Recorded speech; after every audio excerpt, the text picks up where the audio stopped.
Understanding the main idea in a selection of nonfiction text is an important skill middle school students are expected to master. The activity guide for the Key Concepts book, Forces, asks students to create a bar graph to help them understand information in the text. You could use the same approach with other sources that combine text and graphs. Can everyone please open Forces and go to page 18. This section, Thinking Like a Scientist, is all about a college that gets a new floor for its basketball court. Go ahead and read Thinking Like a Scientist.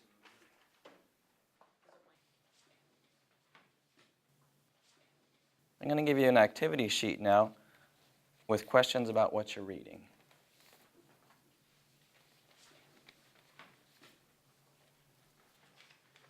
Take one and pass it on.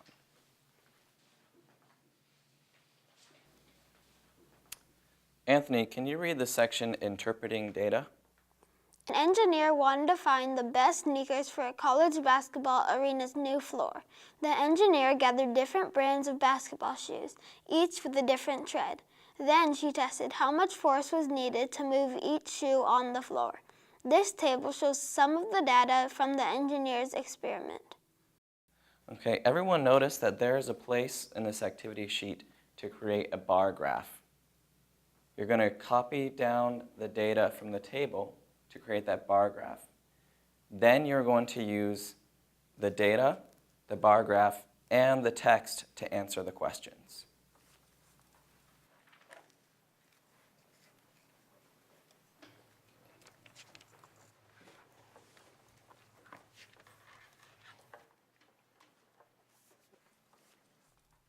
Okay, Trinity, can you share what you had to say for question number 1? Which shoe has the lowest friction? Shoe D has the lowest friction, 4 7/10 newtons. The low friction means players wearing the shoe would slide around more. Okay, does everyone agree with that? Yes. Good. Timothy, can I get you to read what you had to say for question number 2? How does the team's current basketball shoe compare to the other shoes tested? The current shoe is one of those with the least friction on the new floor. This means that the shoes might slide around and make it hard for the players to change direction quickly.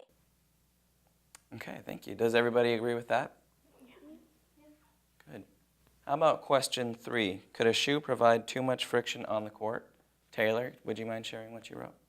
Yes, the shoe could provide too much friction. The shoe might stick to the court when the players try to change direction. A player could twist an ankle. Nice job, Taylor.